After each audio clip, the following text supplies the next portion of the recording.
नमस्कार। दूरदर्शन और स्वास्थ्य मंत्रालय के इस विशेष कार्यक्रम में आप सभी का हार्दिक स्वागत है। मैं हूं संजीव उपाध्याय। पिछले 3 वर्षों में जब से कोविड आया तब से लोगों ने कोविड और उससे बचने के उपाय या कोविड होने पर क्या क्या होता है इस बारे में बातचीत की, लेकिन सबसे ज्यादा कोविड के साथ जिस बारे में लोगों की चिंता रही वो थी प्रतिरोधक क्षमता को लेकर, यानी इम्यूनिटी को लेकर। इम्यूनिटी कैसे बढ़ाई जा सकती है, इम्यूनिटी कैसे कम हो जाती है, इम्यूनिटी क्या नापी जा सकती है, ये तमाम बातें लोगों के मन में रहीं और अब भी हैं। और साथ साथ अगर हम पिछले कुछ दिनों की बात करें तो जिस तरीके से बहुत से लोगों को जुकाम, खांसी, बुखार घेर रहा है, तो बहुत लोगों के मन में ये बात भी आई है ये हम बार बार बीमार क्यों पड़ने लगे हैं, क्या हमारी इम्यूनिटी कम हुई है। एक शेर है किसी शायर का कि तुम्हारे घर में दरवाजा है लेकिन तुम्हें खतरे का अंदाजा नहीं है। हमें खतरे का अंदाजा है लेकिन हमारे घर में दरवाजा नहीं है। तो अगर दरवाजा है तो खतरे से कैसे बचना है और दूसरी तरफ हमें अपनी इम्यूनिटी को कैसे बढ़ाना है, बचाना है और इम्यूनिटी के लिए क्या खतरा हो सकता है, बहुत विस्तार से समझने की कोशिश करते हैं आज के इस कार्यक्रम में। हमारे साथ मेहमान हैं डॉक्टर उमा कुमार, आप professor and head rheumatology Akhil Bharatiya Ayurvigyan संस्थान एम्स से। हमारे साथ डॉक्टर प्रमोद गर्ग, आप डायरेक्टर हैं translational health science and technology institute THSTI, और साथ ही हम सब जानते हैं आप प्रोफेसर हैं एम्स में गैस्ट्रोएंटरोलॉजी के। बहुत स्वागत आप दोनों का स्टूडियो में। और हमारे साथ जुड़ रहे हैं डॉक्टर GC खिलनानी, जो जाने माने पल्मोनरी एक्सपर्ट हैं PSRI इंस्टीट्यूट में और इसी विशेषज्ञता के आप हेड और प्रोफेसर रहे एम्स में। बहुत स्वागत डॉक्टर खिलनानी आपका भी। और चर्चा की शुरुआत डॉक्टर उमा कुमार, आपसे हम ये समझने की कोशिश करें इम्यूनिटी को लेकर लोगों के मन में आपको क्या लगता है, खास तौर पर अभी हाल के दिनों के अगर परिदृश्य को हम समझें तो क्या कहना चाहेंगी आप? मैं ये कहना चाहूँगी कि कोविड के दौरान और आजकल लोगों को ये लगता है कि ओवरनाइट इम्यूनिटी कैसे बढ़ाई जा सकती है, एज इफ़ कि इम्यूनिटी एक शब्द है या कोई एक ऐसी चीज़ है जो अवेलेबल है और हम ले लें और वो बढ़ जाए। लेकिन मैं ये कहना चाहूँगी कि जो इम्यूनिटी है, जैसा आपने कहा प्रतिरक्षा प्रणाली है, ये एक प्रोसेस है और उसके बहुत सारे कंपोनेंट हैं। सोल्जर्स हैं जो हमारी बॉडी को प्रोटेक्ट करते हैं बाहरी अतिक्रमण से, जो फॉरेन इन्वेडर्स हैं उनसे, चाहे वो इन्फेक्शन हो या फिर और कोई कंपोनेंट हो जो हमारी बॉडी को डैमेज कर सकता है। इसके अलावा जो इम्यूनिटी होती है उसके बहुत सारे दूसरे भी रोल होते हैं और कभी कभी ये इम्यूनिटी हमारे डिजीज़ेस होने का भी कारण बन जाती है अगर वो एबरेंट हो जाए तो। और इस मैलिग्नेंसीज यानी कि कैंसर भी हो सकते हैं अगर ये एबरेंट हो जाए तो। इम्यूनिटी एक चीज़ है, इन्फेक्शन से बचा रही है। बाकी जो इसके कंपोनेंट हैं, हमारे जो बॉडी के सेल्स होते हैं वो डेड होते रहते हैं इंटरमिटेंटली और रिन्यूअल होता है, यानी कि नए सेल्स आते रहते हैं। तो जो डेड हो गए हैं उनको रिमूव करने का काम भी ये कुछ इम्यूनिटी के जो सोल्जर्स होते हैं वो करते हैं। क्योंकि अगर वो बॉडी में रह गया तो ऑटो इम्यून डिजीजेस हो सकते हैं, कुछ प्रकार के कैंसर्स हो सकते हैं और इम्यूनिटी वेरी करती है। जैसे कि कहना चाहिए नवजात शिशु है उसमें जो इम्यूनिटी होगी और एक यंग अडल्ट है उसमें जो इम्यूनिटी होगी वो डिफरेंस होता है, क्योंकि वो बहुत मेच्योर्ड होगी जो कि अडल्ट में होगी। बच्चे की इम्यूनिटी इमेच्योर होती है। जैसे जैसे इन्फेक्शन या जो एक्सपोजर होता है वैसे वैसे इम्यूनिटी उसकी बढ़ती जाती है। और जो एडल्ट कहना चाहिए एल्डरली पॉपुलेशन है, बड़े बूढ़े लोग हैं, उसमें इम्यूनिटी फिर थोड़ी सी डिक्लाइन होती है, कम होती जाती है। जी, तो ये थोड़ा सा जैसे कहते हैं कि भूमिका बंध गई है। डॉक्टर खिलनानी आपके पास आना चाहेंगे। और अभी हाल ही में जो खबर जिसमें आपका भी वक्तव्य है उस खबर से बात को जोड़ते हैं और बात यह है कि पिछले दिनों में जिस तरीके से फ्लू हो रहा है, लोगों को जुकाम और इतनी खांसी चल रही है कि पूछिए मत, तो क्या बहुत से लोगों के मन में ये प्रश्न आता है कि बार बार मैं बीमार पड़ जाता हूं। कुछ लोगों को तो कोविड भी हुआ और उसके बाद कुछ और भी हुआ, यानी बुखार उखार हो गया, और अभी हाल में पता चलता है कि परिवार में एक व्यक्ति बीमार हुआ, फिर एक एक करके सभी बीमार हो गए। तो ये क्या हमारी जो प्रतिरोधक क्षमता है उसमें कुछ बदलाव भी हुआ है क्या? संजीव, एक तो दिल्ली का तो बात करें या नॉर्थ इंडिया की बात करें तो जब भी नवंबर दिसंबर में कोई खांसी होती है तो सब कहते हैं प्रदूषण से हुआ। जी। पॉल्यूशन बहुत है, ट्रैफिक बहुत है, वगैरह वगैरह। लेकिन ये जो पिछले 2 महीने में हो रहा है, वो हम देख रहे हैं कि जैसे एक को हल्का फुल्का बुखार हुआ, उसके बाद खांसी हुई, और खांसी ऐसी होती है कि 3-3 रात आदमी सो नहीं पाते, किसी को वीजिंग भी होती है, और 1-1 महीना 1.5 महीना चल रही है। उसके अलावा जब एक को होता है तो वो घर में बहुत सारे लोगों को वही जो है ना, किसी को बुखार होता है, किसी को खांसी होती है, किसी को वीजिंग होती है। तो ये जब इन्वेस्टिगेशन किए गए और पाया गया तो ये ज्यादातर इन्फेक्शन जो है ना फ्लू के थे। कुछ दूसरे वायरसेस के भी इन्फेक्शन है, लेकिन फ्लू जो है ना वो मेन हुआ। अब ये प्रश्न ये है कि फ्लू तो हर साल होता है, लेकिन इस बार क्यों हुआ इतना ज्यादा? क्या हमारी इम्यूनिटी में कुछ फर्क आ गया? हमारी इम्यूनिटी में इन जनरल कोई फर्क नहीं आया, लेकिन क्या हुआ कि पिछले 3 साल में जब कोविड हुआ तो उस दौरान आइसोलेशन बहुत था, मास्क बहुत था, और लोग बाहर नहीं जा रहे थे, गैदरिंग्स नहीं हो रही थी। तो जो फ्लू की जो एंटीबॉडीज होती हैं, जो कि फ्लू इन्फेक्शन से बनती हैं और वैक्सीनेशन से बनती हैं, वो हर साल उसमें डिक्लाइन होता है। तो हमारी इम्यूनिटी ऐसे बनती है कि बार बार कभी इन्फेक्शन हो जाते हैं या हम लोग वैक्सीनेशन लेते हैं तो उससे एंटीबॉडीज बनती रहती हैं। ये हमारी सोच है कि पिछले 3 साल में क्योंकि हम फ्लू से बचे रहे, क्योंकि कोविड की वजह से हम लोग आइसोलेट कर रहे थे और मास्क पहन रहे थे, तो फ्लू बहुत कम हुआ। और इसके बाद जब ये सब कुछ खुला है, लोग गैदरिंग में गए हैं, सब मिलने लगे हैं, तो ये फ्लू वायरस वापस आया। ये मैं ऐसे ही नहीं बोल रहा हूँ, इसका प्रमाण है हमारे पास। एक journal of American medical association में एक 24 फरवरी को ही एक रिसर्च पेपर आया, उसमें उन्होंने देखा कि इस बार जो 2022 में जो फ्लू का जो ट्रांसमिशन हुआ हाउस होल्ड में, मतलब घर मेंबर्स में, वो 50% था एज कंपेयर टू द 20% 2017-18 में। इसका मतलब ये है कि इस समय जो ट्रांसमिशन है फ्लू का वो करीब करीब 2.5 गुना ज्यादा है। और इसके कारण यही है कि हमने जो कोविड की जो अप्रोप्रिएट बिहेवियर किया उससे फ्लू बहुत कम हुआ।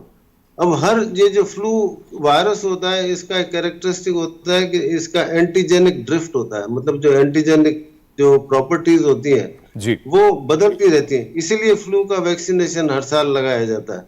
तो ये सारे कारण हैं जिस वजह से ये खांसी वगैरह हुई है। और ये खांसी बहुत ऐसा नहीं है कि सबको माइल्ड इन्फेक्शन हो रहा है, जो बहुत एल्डरली हैं, 75-80 साल के हैं या जिनको कोमॉर्बिडिटीज है, वो हमारे आईसीयू में भी एडमिट हो रहे हैं और कुछ कैलेमिटीज भी हो रही हैं। तो इसलिए इसको दूसरा ये ना समझें कि हर फ्लू एक जैसा होता है। जैसे H1N1 स्वाइन फ्लू होता है, वो काफी लीथल होता है, काफी मोर्टेलिटी होती है। अभी जो हो रहा है वो H3N2 हो रहा है, और वो जनरली एक माइल्ड इलनेस होती है as far as the ICU या सीवियरिटी इज कंसर्न। लेकिन अदरवाइज ये खांसी वगैरह बहुत करता है, वीजिंग करता है, एस्थमा को एक्सेसरबेट करता है, आदमी 2-4 दिन के लिए जा नहीं सकता। इसलिए इसकी चिंता की बात नहीं है, लेकिन इसको समझने की जरूरत है। और दूसरा ये एक लास्ट में मैं ये बात कहूंगा कि बहुत लोग एंटीबायोटिक, जैसे ही बुखार हुआ या हल्की सी गला खराब हुआ, वो एंटीबायोटिक लेते हैं, खास करके एजिथ्रोमाइसिन, तो जैसे नलके में चल पड़ी है। ये इसका कोई फायदा नहीं होता है, एक फॉल्स सेंस ऑफ सिक्योरिटी देता है, और दूसरा है कि हम एंटीबायोटिक रेजिस्टेंस कम्युनिटी में डेवलप कर रहे हैं। तो इसलिए जरूरी है कि इसको समझा जाए।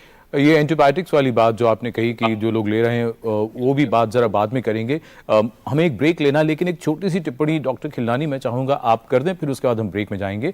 वो बात जो आपकी बात से निकलती है, आपने कहा कि पिछले 3 वर्षों में जो हम कोविड से बचने के लिए जो हमने कोविड अप्रोप्रिएट बिहेवियर किया, तो हम फ्लू से भी बचे रहे। तो आप कहना क्या ये चाह रहे हैं कि जो हम कोविड से तो बचे काफी हद तक, लेकिन अगर फ्लू होता रहता तो ठीक रहता, हमें इतना ज्यादा ना होता? क्या आप ये भी कह रहे हैं क्या? नहीं, बिल्कुल 100% मैं बिल्कुल श्योर हूँ इस बारे में, क्योंकि ये फ्लू भी ड्रॉपलेट इन्फेक्शन है, उसी से ही फैलता है, और फ्लू हर साल होता है। और ये अगर वो हम जाएं हिस्ट्री में, स्पेनिश फ्लू में जब 5 से 10 करोड़ लोग मर गए थे, तब से ये फ्लू चल रहा है, क्योंकि इसमें एंटीजेनिक ड्रिफ्ट बहुत है।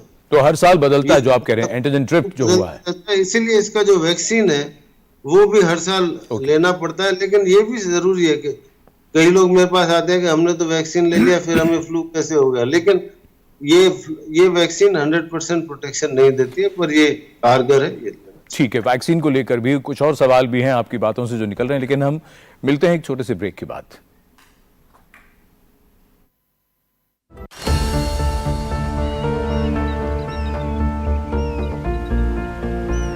जो बनकर मेरा हमसफर आएगा, सिर्फ उसी को फर्क नजर आएगा। शुरू करो, डालो बुनियाद, घर महल नजर आएगा।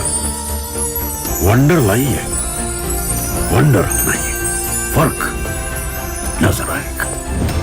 वंडर सीमेंट, फर्क नजर आएगा। जल्दी टिफिन पैक करो। राजू, मोबाइल छोड़ो। अरे दीदी वो बैंक का नंबर चाहिए, रिफंड ही नहीं आया है। मिल गया। अब भी कॉल करता हूँ दीदी। बिना नंबर जांचे अक्सर जालसाज बैंक की नकली वेबसाइट और फर्जी नंबर से पैसों की धोखाधड़ी करते हैं। तो फिर सही नंबर? बैंक की ऑफिशियल वेबसाइट या तो कार्ड। आपने तो बचा लिया दीदी। काम से नहीं। आरबीआई कहता है, सही वित्तीय बर्ताव करे आपका बचाव। पता है, लोग अक्सर मुझसे पूछते हैं कॉल सेंटर का स्टेडी जॉब क्यों छोड़ा। I wanted more out of life. बस मैंने अपना स्टार्टअप शुरू किया। जानना चाहोगे कैसे? Then start up your own business as an LIC agent. यहाँ सब कुछ है। Great products, zero investment, leading organization and unlimited opportunities. तो क्या आप तैयार हैं? LIC एजेंट बनो। अब बड़ा सोचो। हमारी वेबसाइट पर जाएं या अपनी नजदीकी LIC शाखा से संपर्क करें। ब्रेक के बाद आप सभी का स्वागत है। समय को देखते हुए सीधे सवाल पर आते हैं डॉक्टर प्रमोद गर्ग, और आपसे अब ये समझने की कोशिश करते हैं कि इम्यूनिटी को जो एक्सप्लेन किया था डॉक्टर उमा ने, अगर हम उसके बाद इम्यूनिटी को बढ़ाने के फैक्टर, खासतौर पर कोविड के दौरान तरह तरह के सोशल मीडिया पे जो संदेश जो थे, उसमें ये था कि आप ये खा लीजिए, वो खा लीजिए। मैं नाम नहीं लेना चाहता क्योंकि कोई ज़रूरत नहीं उन चीज़ों की, लेकिन न्यूट्रिशन का यानी पोषण की भूमिका तो हम सब जानते हैं कि अच्छा खाओगे, लेकिन अच्छा खाने का मतलब क्या होता है, थोड़ा सा ये स्पष्ट करें, और इम्यूनिटी के लिए कितना ज़रूरी होता है सब। देखिए, इम्यूनिटी को अगर आप समझने की बात करेंगे तो मेनली इन्फेक्शियस डिजीज में इम्यूनिटी का रोल लोग समझते हैं। ऑल्दो उसके बहुत सारी चीज़ें हैं, डॉक्टर उमा कुमार ने उसके बारे में जिक्र भी करा, इंक्लूडिंग के कैंसर में भी उसका बहुत बड़ा रोल है, रोकने में भी रोल है, और एबरेंट हो जाए तो और भी रोल है जी। लेकिन जब आप बात करें इम्यूनिटी बढ़ाएं या घटाएं जी, तो सिंपल आंसर उसका ये, अगर आपका खान पान आपने खुद ही का अच्छा रहेगा और आप एक्सरसाइज करते हैं, दो चीजें हैं, हेल्दी फूड, हेल्दी डाइट और एक्सरसाइज, इससे आपकी इम्यूनिटी का जनरल लेवल ठीक रहेगा। किसी स्पेसिफिक चीज के खाने पीने से वो बहुत फर्क नहीं पड़ता है। अब आपने कोविड में देखा कि जिन लोगों को ज्यादा तकलीफ हुई या ज्यादा मोर्टेलिटी भी हुई, उनमें आपने फैक्टर्स निकाले, रिस्क फैक्टर्स निकाले। एल्डरली हैं जिनमें इम्यूनिटी थोड़ी एज के साथ कम हो जाती है, ओबेसिटी मोटापा है उन लोगों में ज्यादा तकलीफ है, डायबिटीज है या और कोमॉर्बिड कंडीशंस है उसमें तकलीफ ज्यादा हुई। तो अगर आपको मोटापा है या आपको और बीमारियां हैं तो आपकी इम्यूनिटी का लेवल थोड़ा डाउन हो जाता है। खाने पीने में स्पेसिफिक सवाल आपने कहा क्या चीजें हैं जी, तो दो तीन चीजें हैं। एक तो है कि फल और सब्जियां, तो हम लोग जनरल रेकमेंड करते हैं 5 सर्विंग्स, यानी कि दिन भर में 4 या 5 सर्विंग फ्रूट्स और वेजिटेबल्स की हों। अगर आप सुबह शाम सब्जी खा रहे हैं या खाने के साथ और सैलड ले रहे हैं और 2 फ्रूट ले लीजिए आप, जो मौसमी फल हो, तो 5, 4 या 5, मतलब कोई महंगे फल खाने की जरूरत नहीं है, जो मौसम के फल सस्ते भी होंगे, बिल्कुल बिल्कुल वो फल लीजिए और सब्जियां खाइए। तो नेचुरल, देखिए एक और भी चीज है, क्या? खाने पीने में जो चीज नेचुरल है वो आपके लिए स्वस्थ है, जो अननेचुरल हम लोगों ने बनाई, मैनिमेट करी, वो हम गड़बड़ कर देते हैं, यानी जो डिब्बे में या पैकेट में बंद होकर आ रही है, या हम उसका रूप बदल देते हैं। अब जैसे शुगर केन है, वो नेचुरल है, वो नो प्रॉब्लम, अब उसको हमने व्हाइट शुगर बना दिया तो वो अननेचुरल है, वो हमारे लिए हानिकारक है। ये चीज गुड़ ठीक है, कुछ मात्रा में। अच्छा, चीनी के मुकाबले बेहतर है। खाने के बारे में कुछ और भी कहना चाहेंगे? देखिए, अब मैं नाम लेकर भी बात करता हूँ। बहुत ज्यादा पिछले 3 वर्षों में बात हुई कि आप च्यवनप्राश खाइए, च्यवनप्राश में आंवला है और उसमें विटामिन या विटामिन सी है, जिंक को लेकर बहुत बात हुई। पहले एक एक करके जरा इसको। अब देखिए, इन जनरल लोग सोचते हैं कि विटामिन सप्लीमेंटेशन, चाहे वो विटामिन सी की बात हो, विटामिन डी की बात हो, जिंक बहुत खाया लोगों ने। हम मतलब जिंक विटामिन नहीं लेकिन मिनरल है जी। तो बहुत सारी चीजों में ये जो मैंने कहा नेचुरल फूड के अंदर आपके विटामिन्स और मिनरल्स अच्छी मात्रा में होते हैं, इसीलिए नेचुरल फूड खाने से आपको उसकी पूर्ति हो जाती है। अब एक शोध बहुत साल पहले हुआ जिसमें दिखाया जिन लोगों ने विटामिन सप्लीमेंट लिए उनको फायदा नहीं हुआ, जिन लोगों ने फ्रेश ये अपना वेजिटेबल्स और फ्रूट्स खाए और नेचुरल फूड खाया उनको ज्यादा फायदा हुआ। इसीलिए एल्डरली में भी ये कहते हैं कि विटामिन सप्लीमेंटेशन का फायदा नहीं है, इनफैक्ट कुछ स्टडी ये कहती है कि शायद नुकसान भी कर देते हैं। मैं बहुत विनम्रता से एक बात कहना चाहूंगा, फिर डॉक्टर्स क्यों लिखते हैं सप्लीमेंट्स? क्यों वो कहते हैं कि आप ये बुखार में हैं, आप ये मल्टीविटामिन की गोली खा लीजिए और हर महीने एक विटामिन डी की भी गोली? क्यों, मतलब फिर सप्लीमेंट क्यों? देखिए फिर वो दो बातें हैं जी। अगर कोई मरीज हमारा ऐसा जो मेल नरिश्ड है, जिसको कि बीमारी बहुत ज्यादा है, लंबे समय से इन्फेक्शन चल रहा है, उसको और समस्याएं हैं, तो उसमें हम सप्लीमेंट देते हैं। लेकिन जो नॉर्मल हेल्दी लोग हैं, जनरल पब्लिक है, उसमें विटामिन सप्लीमेंटेशन नहीं करना चाहिए, जनरल बात है। ठीक है। विटामिन डी की अगर पर्टिकुलरली बात करेंगे तो कई रिसर्च में दिखाया गया कि हिंदुस्तान में लोगों में जनरली विटामिन डी कम है, ऑल्दो हमारे यहाँ सनशाइन बहुत है लेकिन फिर भी कम है, उसके कई अलग कारण हो सकते हैं।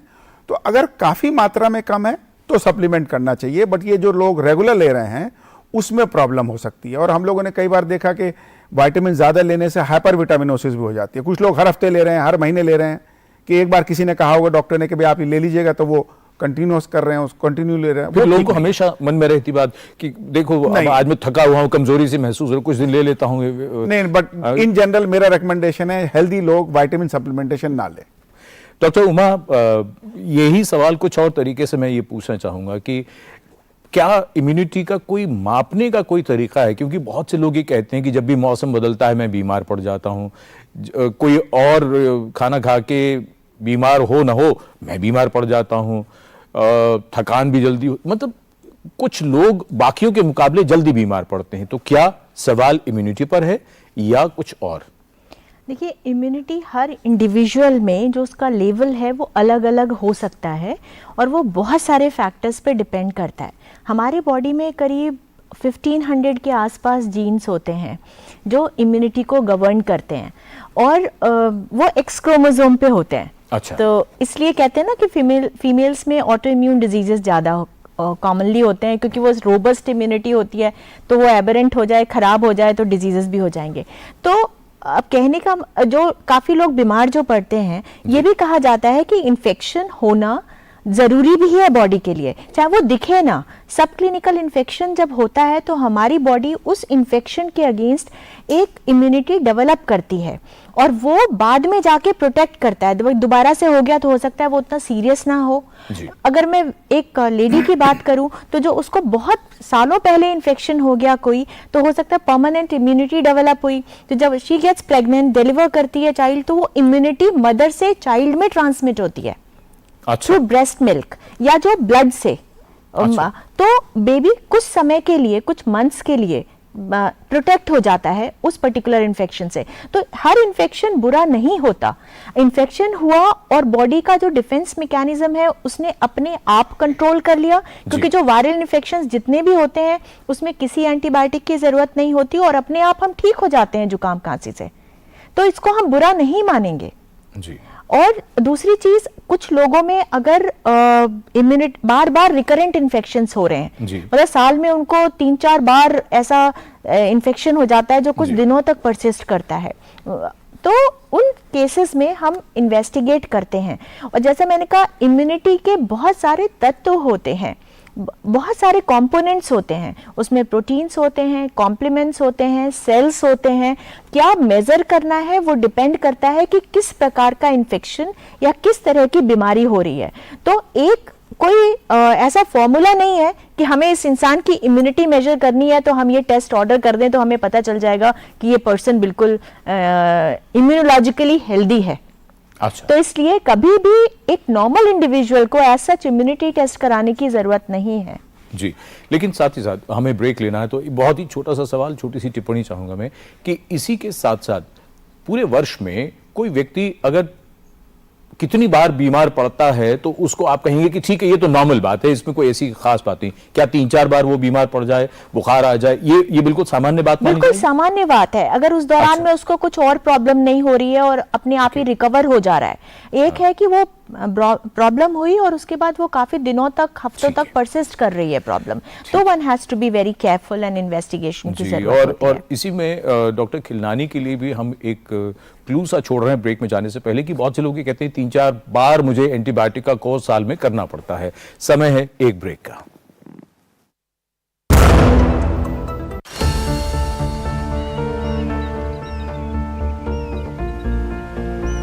जो बनकर मेरा हमसफर आएगा सिर्फ उसी को फर्क नजर आएगा। शुरू करो, डालो बुनियाद, घर महल नजर आएगा। वंडर लाइए, वंडर अपनाइए, फर्क नजर आएगा।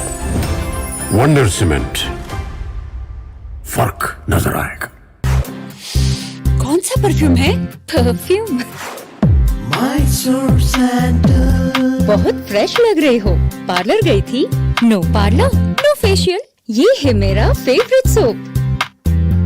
ये एकमात्र साबुन है जो आत्मविश्वास देता है। Mysore sandal soap. फूल वाला, केटरिंग वाला, बैंड वाला, ये लो भाई। बैंड बजेगी पापा, अगर गड़बड़ हुई तो गए पैसे। अरे नहीं रे, बैंक संभाल लेगा। कैसे? मैंने पॉजिटिव पे सिस्टम पे रजिस्टर किया है। बैंक को चेक्स और बेनिफिशियरीज की जानकारी दे दी है। बैंक चेक करेगा, जांच करेगा, डिटेल्स मैच नहीं तो क्लियरेंस नहीं। अच्छा, लाइए मुझे दीजिए। फोटो वाला, लाइट वाला, मंडप वाला। आरबीआई कहता है जानकार बनिए, सतर्क रहिए। बिल्कुल सही कह रहे हैं। ब्रेक के बाद आप सभी का स्वागत। और अब आप वो नंबर नोट कर लें जिस पर फोन करके आप हमारे विशेषज्ञों से प्रश्न पूछ सकते हैं। वो नंबर आपके टेलीविजन स्क्रीन पर। दिल्ली का एसटीडी कोड 011 और उसके बाद स्टूडियो का नंबर है 23097532। और अब डॉक्टर खिलनानी, हम आपके पास आते हैं। और जो बात आपने कही थी, दो बातों को लेकर, एक आपने वैक्सीनेशन की बात कही थी जो फ्लू को लेकर खास तौर पर थी, और साथ ही साथ एंटीबायोटिक्स को। तो मैं चाहूंगा दोनों बातों पर ही आपकी टिप्पणी आ जाए। पहली बात तो ये, क्या वर्ष में जो लोग 3-4 बार एंटीबायोटिक का कोर्स करते हैं, क्या वो ठीक है या उनको नहीं करना चाहिए? पहली बात। और दूसरी बात, आप सभी, अभी डॉक्टर उमा ने भी ये बात कही कि वायरल इन्फेक्शंस में एंटीबायोटिक्स की कोई भूमिका नहीं है, फिर भी लोग क्यों एंटीबायोटिक्स लेते हैं? और खासतौर पर जैसे अभी हाल में जो फ्लू चल रहा है उसमें खांसी से, बुखार से बचने के लिए लोग बहुत ज्यादा एंटीबायोटिक खा ही रहे हैं। देखिए ऐसा, एक डॉक्टर उमा ने बहुत ही डिटेल में समझाया इम्यूनिटी के बारे में, लेकिन जहां तक मेजरमेंट की बात करें, कोविड ने हमें सिखाया कि जो इम्यूनिटी, जो मोटा मोटा कहें तो दो तरह से होती है। एक तो जो एंटीबॉडीज होती हैं जिसको हम ह्यूमरल एंटी इम्यूनिटी कहते हैं, और एक जो मेमोरी सेल्स की हम बार बार कहते हैं, जो सेल मीडिएटेड इम्यूनिटी जी, टी सेल और बी सेल। जी हाँ जी हाँ, टी सेल। तो वो जब कोई इन्फेक्शन होता है तो एंटीबॉडीज होती है, वो तैयार होती है अगर वैक्सीनेशन की वजह से या प्रीवियस इन्फेक्शन, तो वो कहते हैं कि भाई इस आदमी को फ्लू के अगेंस्ट इम्यूनिटी है या कोविड के अगेंस्ट इम्यूनिटी है। और अगर एंटीबॉडीज नहीं भी मौजूद होती है तो जो सेल मीडिएटेड इम्यूनिटी होती है, कुछ समय में वो उसको एक्ट कर देती है। जी। अब मैं आता हूँ उस पर कि आदमी को 3-4 बार महीने, साल में हल्की फुल्की बीमारी, बुखार, वो सब होता है, तो एंटीबायोटिक लेना चाहिए या नहीं लेना चाहिए? तो देखिए, एंटीबायोटिक जो होता है, एक जो अभी की बात करें, जो पिछले 2 महीने से जो चल रहा है, जो हम देख रहे हैं, मेरा, क्योंकि मैं पल्मोनोलॉजिस्ट हूँ और मेरे पास बहुत पेशेंट्स आते हैं, कई बार वो 3-3 कोर्सेज लेके एंटीबायोटिक मेरे पास आते हैं कि साहब खांसी तो ठीक नहीं हो रही, लेकिन मैं तो 3-4 कोर्स एंटीबायोटिक के ले चुका हूँ, फिर भी ठीक नहीं हो रही।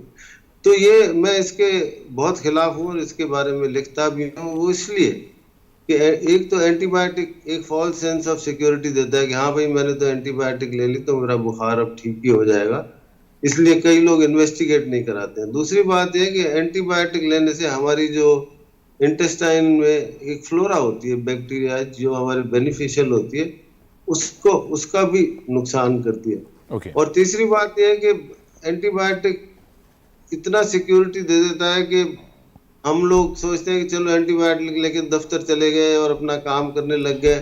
और दूसरा ये है कि एंटीबायोटिक रेजिस्टेंस जो है हमारे देश में, स्पेशली दूसरे यूरोपियन या अमेरिकन देशों के कंपैरिजन में एक बहुत बड़ा मसला है। क्योंकि मैं आईसीयू में काम करता हूँ, हमारे आईसीयू में भी एंटीबायोटिक रेजिस्टेंस ऐसे केसेस आते हैं, दुनिया में की कोई एंटीबायोटिक काम नहीं करती। और जी ये बिल्कुल तय है। डॉक्टर खिलानी, माफ कीजिए आपके यहाँ रोक रहा हूँ, हमने 2 हफ्ते पहले विस्तार से एक कार्यक्रम AMR पर ही किया था, एंटीमाइक्रोबियल रेजिस्टेंस पे हमने कार्यक्रम किया था। जी बताइए प्लीज तो मैं अपनी बात। ज्यादा नहीं बोलूंगा, लेकिन वो एंटीबायोटिक रेजिस्टेंस की वजह से हमारी आईसीयू में बहुत डेथ्स भी होती है और हमारे एंटीबायोटिक का जो टैप है वो ऑलमोस्ट खत्म होता जा रहा है। तो मेरी सलाह ये है कि अगर आपको गला खराब है, वायरल, जैसी सबको पता है वायरल इन्फेक्शन कैसा होता है, स्पेशली कोविड के बाद हल्का फुल्का बुखार है, तो आप एंटीबायोटिक लेने के बजाय कुछ चीजें करें। आप सिंपल खाना खाएं, गरम पानी पिए, पैरासीटामोल आप लिबरली ले सकते हैं बिना।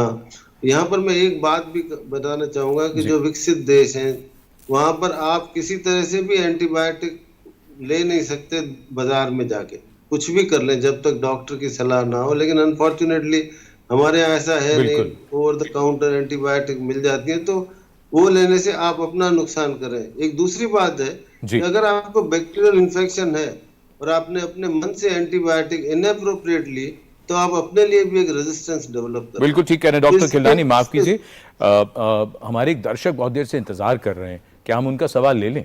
तो कृष्ण मुरारी जी हैं हरियाणा से, बहुत देर से फोन लाइन पर। कृष्ण मुरारी जी, क्या सवाल है आपका, आप पूछ सकते हैं। डॉक्टर साहब, मेरी उम्र 65 साल है जी, और मुझे 2010 में स्टंट डला था।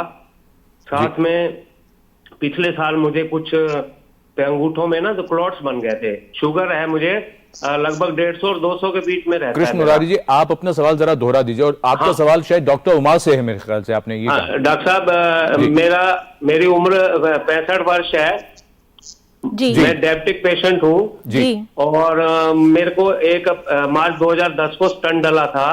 अभी पिछले कुछ दिनों से मेरे हाथों में एक तो दर्द रहता है, बहुत रात को मेरी नींद खुल जाती है तो मुझे बहुत पेन फील होता है।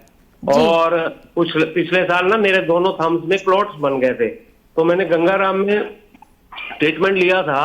वो एक ब्लॉकेज थी जिसकी दवाई मैं ले रहा हूँ और अब मैं उससे ठीक हूँ, लेकिन मेरे हाथों में बहुत दर्द रहता है। इसका मुझे कृपया मार्गदर्शन करें। देखिए, ऐसा है कि जो हाथों में दर्द है वो डिपेंड करता है कि जो सॉफ्ट टिश्यूज हैं उनमें दर्द हो रहा है इनको, मतलब पूरी बाजू में दर्द हो रहा है, या फिर कभी कभी जो कंधे में दर्द होता है जो डायबिटिक्स में हो जाता है। अच्छा। जिसमें कि पेरी आर्थराइटिस, शोल्डर के आसपास जो सॉफ्ट टिश्यूज होते हैं उनमें स्वेलिंग हो जाती है, उसका दर्द भी पूरे बाजू में जाता है। तीसरी चीज, जॉइंट ऑस्टियोआर्थराइटिस डायबिटीज के पेशेंट में ज़्यादा कॉमनली देखने को मिल जाती है, उससे दर्द हो जाता है। चौथी चीज, एक चीज होती है एथेरोस्क्लेरोसिस, जहाँ पे कहते हैं ना फैट डिपॉजिट हो जाता है आर्टरीज में, धमनियों में, तो उससे जो सर्कुलेशन है वो रुक जाती है। इन्होंने कहा कि क्लॉट हो गया था, शायद थंब में कुछ ऐसा बता रहे थे, तो वो उसकी वजह से, क्योंकि सर्कुलेशन रुकती है और जो क्लॉट होता इसलिए होता है कि जब धमनियों में वसा जम जाता है, फैट जम जाता है, तो जो ब्लड का फ्लो है, तो जो नॉर्मल फ्लो, लैमिनर फ्लो है, वो न रह पाके वो बहुत इर्रेगुलर हो जाता है, राइट, ठीक से फ्लो नहीं हो पाता, तो उसकी वजह से उसको थक्के बनने की संभावना भी बढ़ जाती है।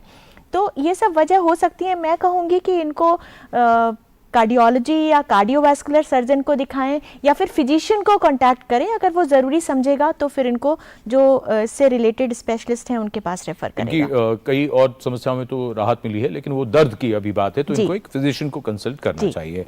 तो फिलहाल समय है कार्यक्रम में एक ब्रेक का, मिलते हैं एक छोटे से ब्रेक के बाद।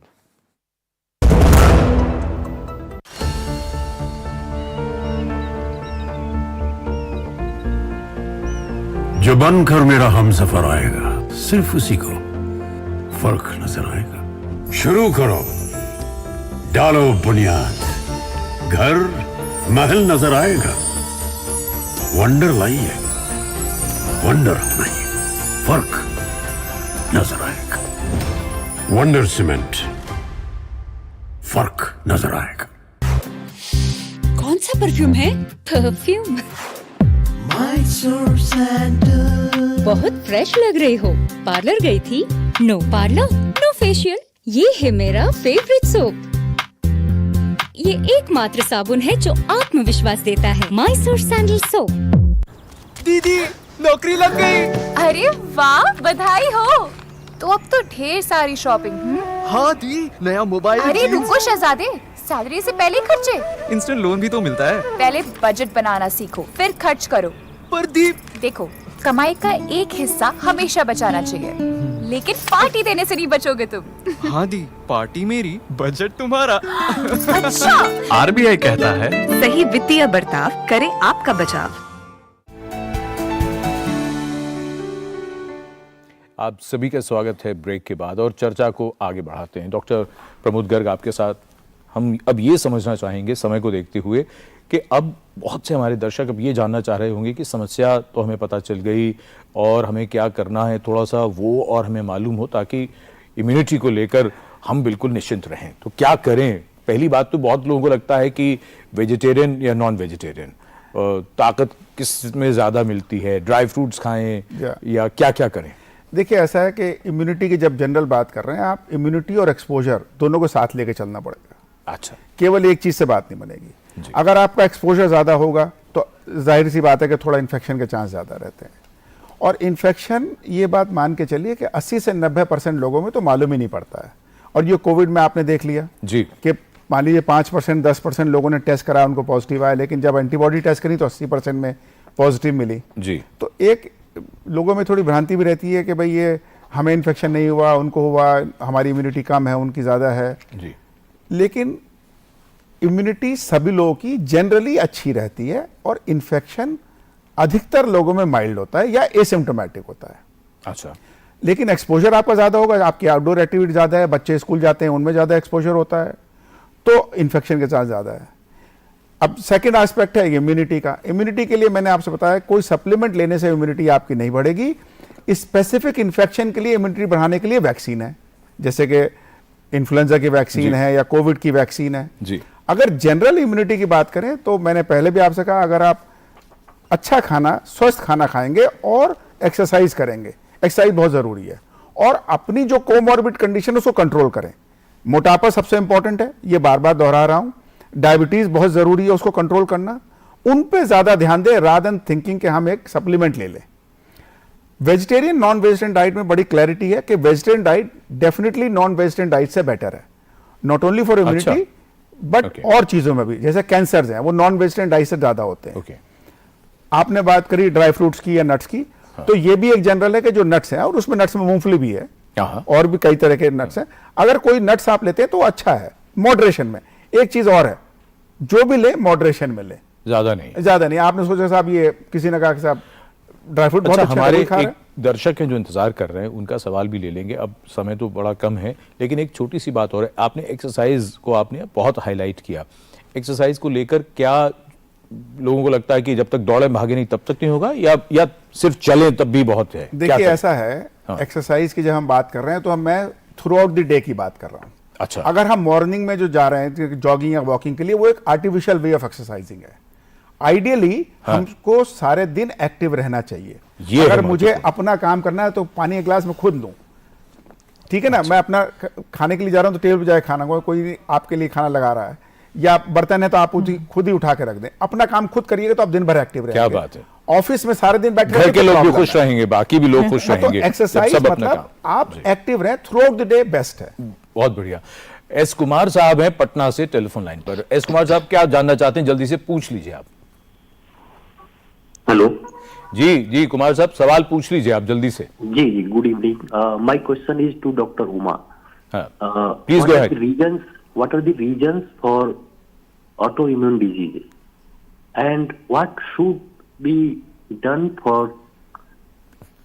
this disease, and what are the foods one should have okay for such disease? Absolutely. तो ये सवाल हम भी आपसे पूछना चाह रहे थे कि ऑटो इम्यून डिजीजेस के अलावा अगर मैं एक और बात जोड़ दूं कुमार साहब की बात में, एलर्जीज, क्या ये इम्यून सिस्टम की कमजोरी या उसके ठीक से काम न करने की वजह से है? क्या करें? उन्होंने खाने का भी पूछा, कौन सा खाना खाएं? जी देखिए, ऑटो इम्यून डिजीजेस की अगर हम बात करें, उन फैक्टर्स की जो कि कर सकते हैं, तो उनको हम क्लासिफाई कर देते हैं मॉडिफाइबल एंड नॉन मॉडिफाइबल। तो नॉन मॉडिफाइबल की बात करें तो एक एज है, देखा गया है कि जैसे उम्र बढ़ती है वैसे ये ऑटो इम्यून डिजीज होने की संभावना बढ़ जाती है। इम्यूनोसेनेसेंस एक वर्ड होता है, जैसे हमारा इम्यून सिस्टम भी बूढ़ा होता जाता है एज वन एजेस। सेकंड है फीमेल्स, जो विमेन होती हैं उनमें ऑटो इम्यून डिजीजेस की संभावना ज़्यादा होती है, क्योंकि जो एक्स क्रोमोसोम पे वो इम्यून जीन्स होते हैं जो मैंने आपको बताया, और कुछ हार्मोन्स होते हैं, फीमेल हार्मोन्स, जो कि प्रीडिस्पोज करते हैं for more auto immune diseases in women. अगर हम मॉडिफाइबल फैक्टर्स की बात करें तो शुरुआत, जिनको बदला जा सकता है, तो शुरुआत हो जाती है हमारे अच्छे खान पान से। अच्छा। दूसरी चीज है स्मोकिंग, एक बहुत बड़ा रिस्क फैक्टर्स है ऑटो इम्यून डिजीजेस होने का। Really? जी। अच्छा। और एयर पोल्यूशन एक ऑटो इम्यून डिजीजेस को होने का वजह माना जा रहा है। Pesticides, chemicals, lack of sleep, जो आजकल लोगों की आदत हो गई है कि रातों को जग के काम करना है, एक बंदी दौड़ जो मची हुई है, वो तो उससे भी इम्यूनिटी कम होती है। जी, ऑटो इम्यून डिजीजेस का खतरा भी बढ़ता है। Chronic stress, auto immune diseases का खतरा बढ़ता है। और जो सेडेंट्री लाइफस्टाइल है, ओबेसिटी है, ओबेसिटी से ऑटो इम्यून डिजीज का खतरा बढ़ता है, क्योंकि उसमें एक लो ग्रेड इन्फ्लेमेशन रहता है। इसके अलावा भी बहुत से अननोन फैक्टर्स हैं जिनकी वजह से भी ऑटो इम्यून डिजीजेस हो सकते हैं। अगर हम फूड की बात करें तो जैसा हम रिपीटेडली कहते जा रहे हैं कि जो घर का खाना, जो पहले से सदियों से हम जानते हैं कि घर में क्या प्रोटीन्स लेते हैं, दालें लेते हैं, राइस लेते हैं, रोटियां, सब्जियां, फल, और उसके लिए कोई बहुत एग्जॉटिक सा कुछ लेने की जरूरत नहीं है। जो लोकली अवेलेबल फूड है हमारा, जो सदियों से खाते आ रहे थे, कलरफुल थाली जो होती है, वो खाएं, तो उससे हमारी इम्यूनिटी जो है वो ठीक रहेगी। और इम्यूनिटी ठीक रहेगी तो एबरेंट नहीं होगी, और ऑटो इम्यून डिजीज होने का खतरा भी बढ़ेगा, और बाकी डिजीजेस का खतरा भी कम होगा। जी बिल्कुल। तो समय को देखते हुए हम सिर्फ यही कहेंगे कि मिलते हैं एक ब्रेक के बाद।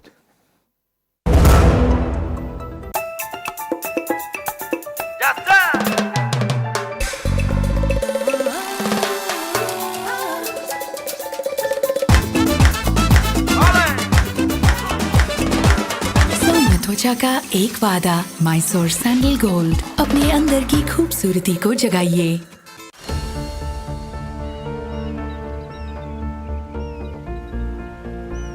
जो बनकर मेरा हमसफर आएगा, सिर्फ उसी को फर्क नजर आएगा। शुरू करो, डालो बुनियाद, घर महल नजर आएगा।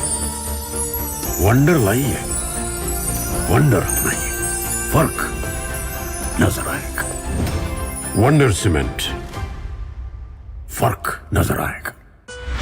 Invest once and enjoy guaranteed maturity with life cover with LIC's Dhan Varsha, a single premium plan for your family's security and prosperity. Payment fail, लेकिन पैसे तो कट गए, गई मेरी मेहनत की कमाई। हो जाएगी भरपाई, चिंता मत कर मेरे भाई। अगर डिजिटल ट्रांजैक्शन फेल हो जाए और अकाउंट से पैसे कट जाएं, तो बैंक समय से पैसे लौटा देगा, वरना कॉम्पनसेशन का है प्रावधान। नहीं तो आरबीआई के ओम्बुड्समैन को शिकायत करें आप। या बिल, मेरी फीस। आरबीआई कहता है, जानकार बनिए, सतर्क रहिए।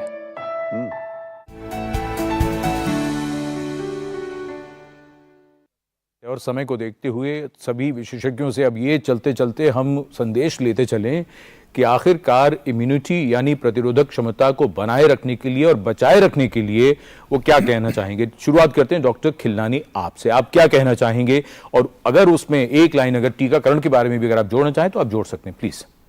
एक चीज तो ये जो हमने बात नहीं करी, इम्यूनिटी का एक बहुत बड़ा पहलू होता है स्लीप एंड स्ट्रेस। जी, ये देखा गया है कि पिछले 100 सालों में जो नींद की मात्रा है वो एवरेज 1.5 घंटा कम हो गई है ऑल ओवर द वर्ल्ड। जी, डॉक्टर ने जिक्र किया था वैसे। जी जी हाँ, तो ये जब स्लीप डेफिसिट होता है, नींद पूरी नहीं होती, अच्छा, तो इम्यूनिटी डेफिनेटली कम हो जाती है और उससे बहुत सारी बीमारियां। तो कितना सोएंगे, कितना जरूरी है? 8 घंटे सोना एक आइडियल माना जाता है। 7 ठीक है, 6 से ज्यादा होनी चाहिए, 6 घंटे से ज्यादा। हर व्यक्ति की स्लीप की रिक्वायरमेंट अलग होती है, किसी को 6 घंटे काफी होते हैं, लेकिन 6 घंटे से कम स्लीप को तो 6 से 8 घंटे। डॉक्टर खिलानी, समय चूंकि कम है तो एक तो नींद की बात होगी, स्ट्रेस कम करने के लिए क्या कहना चाहेंगे, कोई टिप देना चाहेंगे? इमोशनल स्ट्रेस जो है ना वो भी बड़ा इंपॉर्टेंट होता है, इम्यूनिटी उससे भी कम हो जाती है। ठीक। और इमोशनल स्ट्रेस को कम करने का सबसे इम्पोर्टेंट तरीका होता है एक्सरसाइज और योगा। ठीक है डॉक्टर साहब, माफ कीजिए समय बिल्कुल नहीं है अब, क्योंकि फिर उसके बाद अभी डॉक्टर प्रमोद गर्ग आप क्या कहना चाहेंगे? मैं उसी बात को दोबारा से दोहरा रहा हूं कि खान पीन में बिल्कुल वेजिटेरियन, घर का बना हुआ खाना, फल और सब्जी 4 से 5 सर्विंग डेली। दूसरी चीज एक्सरसाइज जरूर करें। तीसरी चीज जो आपको और बीमारियां हैं उनका कंट्रोल बहुत जरूरी है, जो लोग नेग्लेक्ट कर देते हैं।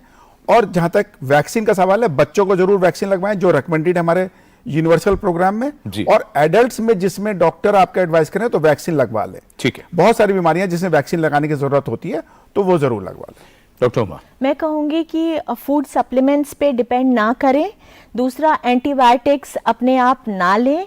तीसरी चीज़, जिन चीज़ों का जिक्र हमने किया अपने इम्यूनिटी को बूस्ट करने के लिए, वो ज़रूर करें। Physical activity 150 minutes in a week बहुत ज़रूरी है, तो चलें फिरें एंड हेल्दी रहें। डॉक्टर उमा कुमार, डॉक्टर प्रमोद गर्ग और डॉक्टर जीसी खिलनानी, आप तीनों मेहमानों का बहुत आभार, धन्यवाद। और धन्यवाद हमारे दर्शकों का भी जिन्होंने ये कार्यक्रम देखा। चलते चलते वसीम बरेलवी के शेर के साथ हम बात को खत्म करना चाहेंगे। वो ये कहते हैं कि रात तो वक्त की पाबंद है, ढल जाएगी, देखना यह है चिरागों का सफर कितना है। तो चिरागों के सफर के लिए बहुत जरूरी है कि ये तमाम जानकारी हम अमल में लाएं। और ये साधारण सी बातें लगती हैं, साधारण बातों से ही असाधारण व्यक्ति और व्यक्तित्व बनते हैं। धन्यवाद, नमस्कार।